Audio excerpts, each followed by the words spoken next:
The words cut, size, and fit are all thrown around a lot when it comes to clothing, but they don't mean the same thing.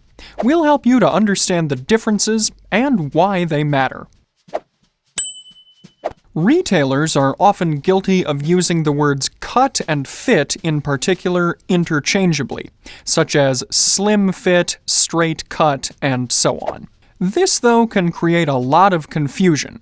It's an honest mistake, and one that we've probably even made a number of times in our past videos. The reality is that fit, size, and cut exist in a triple Venn diagram. That is to say, there's a degree of overlap between all three terms, but each one has its own unique elements. To start then, here are some basic definitions for each term. The cut of a garment refers to the overall shape or silhouette that it provides when worn. The size of a garment is typically reserved for ready-to-wear clothing and is meant to be helpful to you in determining which size corresponds best to the proportions of your body. There are, of course, multiple scales for size, with the simplest being small, medium, large, and things with more precision like 38, 40, 42 for jackets, and so on. Meanwhile, bespoke clothing usually won't be labeled with individual sizes, as it's designed to be made for your individual body. And made-to-measure and made-to-order clothing exist in a gray area in the middle, where a predetermined pattern is altered based on your body's dimensions. Finally here, the fit of a garment is the cumulative result of the relationship between the cut and size of a garment and your own body proportions. In other words, if a garment's cut and size flatter you, then it fits you well. Moving on, we'll be using a suit as our natural north for the video as we dig deeper. This is because, unlike simpler garments like a t-shirt, a suit generally requires a bit of sculpting through tailoring and thus can be used to illustrate the differences between cut, size, and fit. Drilling down then, we'll start with cut, which defines silhouette. You've likely heard about different tailoring houses having their own signature cut or house cut. This is often what fans of classic style get most excited about if they happen to have a favorite tailoring house. For example, Anderson and Sheppard are well known for their drape cut, whereas Huntsman is known for a military cut. Now, both of these tailors exist within the more general British style, but each of them does have nuances with their unique cuts. This is where you, as a client, make a decision on a tailoring house before you've even started a piece, because you have to like the overall style of the tailoring house, and that generally comes down to cut. Nowadays, this isn't just related to bespoke outlets either, as ready-to-wear and made-to-measure clothing brands are increasingly focusing on a distinct cut for their main lines. To illustrate this, let's compare Suit Supply and Oliver Brown. Suit Supply has an Italian influence, with their garments being cut closer to the body, with high button stances, shorter jackets, and little to no padding. Meanwhile, Oliver Brown's garments are cut within the British style, with military influences like structured shoulders, gently nipped jacket waists, and longer closed quarters at the front of the jacket. All of this makes shopping with a certain brand easier, as you can take a look at the cut of the finished garments and decide if that cut is one that you like before making a purchase or starting a commission. But if you'd like to go further, here are some key questions you can ask in order to better assess the cut of a jacket and trousers. Starting with the jacket's shoulders, where does the shoulder seam sit? Is it a straight line from the neck to the top of the shoulder? Does the seam slant forward or backward? This is how the jacket has been cut, and it can't be altered easily after the fact. What about the sleeve head? Does it sit high or low under the armpit? Does the top of the sleeve rest on the top of your shoulder, up over it toward your neck, or does it sit just off the shoulder?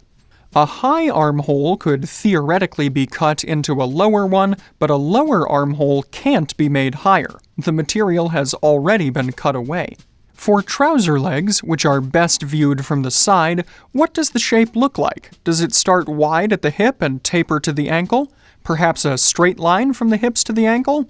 Or maybe even bell bottoms? These might be a dated look, but they are one of the best examples of the difference between cut and fit in trousers.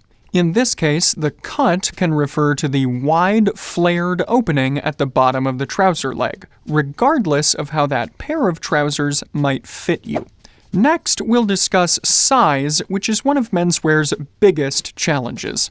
As you've likely experienced, finding the right size when shopping for clothing can be a chore. This is mainly because there's no standardized worldwide system to label ready-to-wear clothing with a distinct size prior to sale. So, even though you may generally take something like a 40 chest size in a jacket and a 34 trouser waistband size, these sizes can vary. They'll depend not just on corresponding body measurements, but also where in the world the garment originated from, and even can vary from brand to brand, as some brands may run comparatively larger or smaller than others. A medium in one brand could potentially be an extra large in another. And no, we're not joking. So-called vanity sizing exists to flatter you and lull you into a false sense of security when shopping. And feel free to let us know in the comments if you'd like us to tackle the topic of vanity sizing on its own in another video. So, while clothing sizes are designed to help you select the garment that is closest in size to your own body, there's no guarantee that that garment is going to fit you. This is because sizes are set by manufacturers who A, don't know you personally, and B, want to make as much money as they can from as few possible pieces of production. This isn't the companies being nefarious, by the way, it's simply good business sense.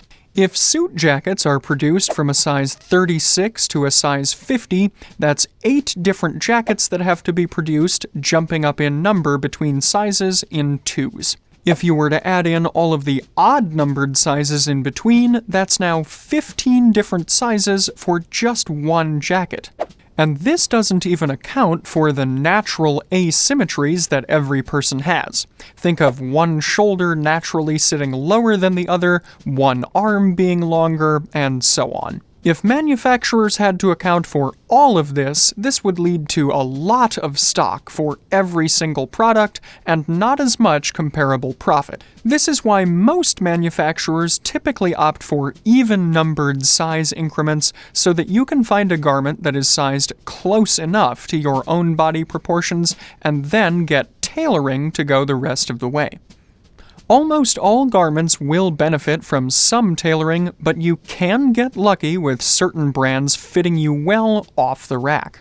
For instance, Jack has found that this particular jacket from Suit Supply fits him reasonably well with no alterations in a size 34. There might be areas he'd like to tweak, but he already gets compliments on the jacket as is because it represents a good harmony between cut, size, and fit for him.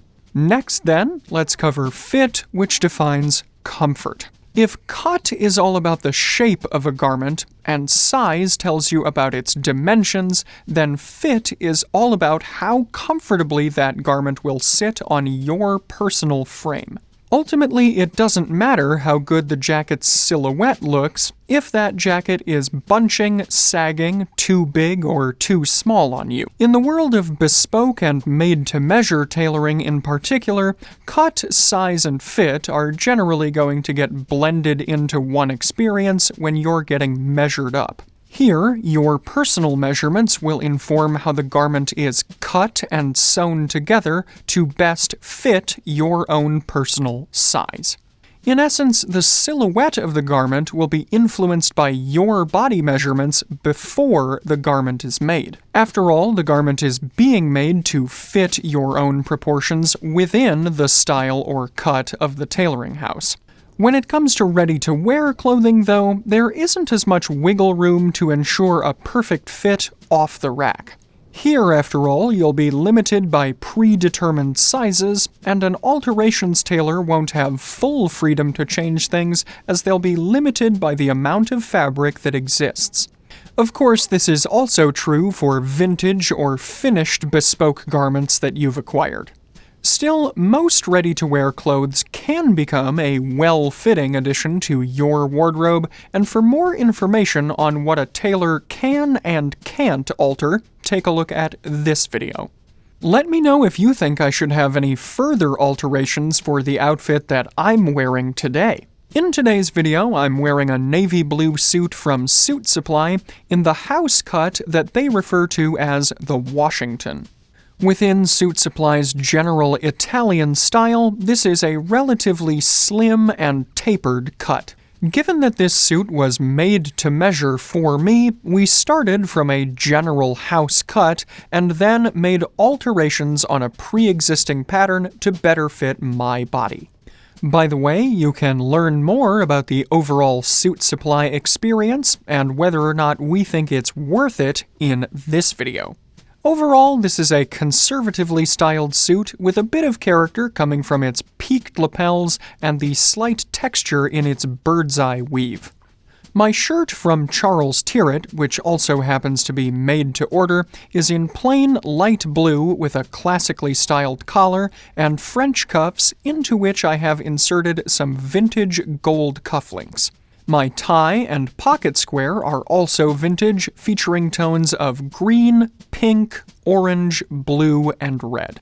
My shoes are dark brown, brogued, Adelaide-styled Oxfords from the Swedish brand Skolix.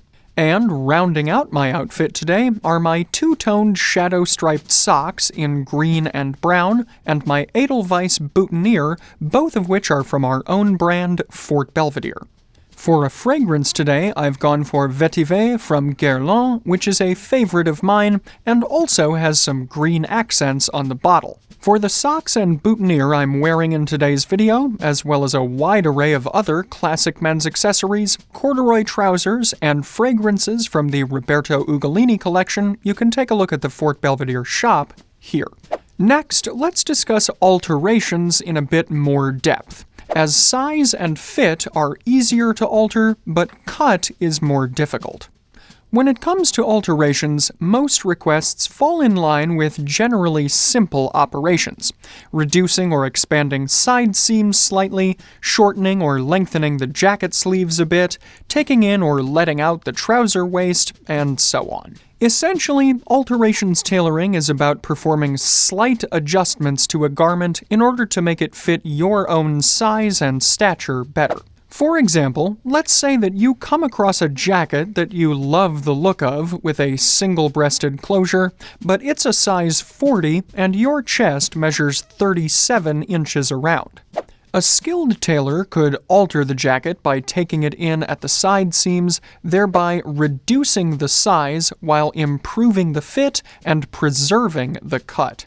On the other hand, though, the tailor wouldn't be able to raise the armholes or change the closure to a double-breasted configuration without adding additional fabric. At that point, you'd essentially be making a whole new jacket and would be better off just starting from scratch. Let's break from our example of a suit briefly to look at a dress shirt that's 2 sizes too big. The side seams can be reduced by an inch or so on each side, preserving the cut and silhouette while improving the fit. To alter the sleeve length, cuffs could be removed, the excess length taken away, and then the cuffs sewn back on. But the collar and cuffs themselves are examples of cut, where the silhouette of these components can't really be altered. So, if you want to change a spread collar to a point collar, or barrel cuffs to double cuffs, you'll have to have a new collar and cuffs made. But even if you don't want a different style, altering the size of a collar or cuffs can be difficult. A cuff or collar made smaller would pucker unattractively when sewn back on to the body of the shirt. So, when considering cut, size, and fit together, remember that it's all about balance. As the saying goes, the perfect is often the enemy of the good. Even going to a high-end bespoke tailor won't necessarily mean that you'll achieve a perfect harmony of cut, size, and fit, at least until you've made a few garments with said tailor. So, don't be afraid to try different things. Perhaps you've seen a pair of pants that you like in a classic cut, but the size is off by a couple of inches. Can you get it altered to fit? If the answer is yes, then you'll be able to achieve a more harmonious balance of cut, size, and fit. This will result in a comfortable garment that looks great on you and feels fantastic to wear. So, now that you understand the differences between these three terms, you should be able to find clothes in your size with a flattering cut that fit you well. Do you have any other insights about the differences between cut, size, and fit? Let us know in the comments below.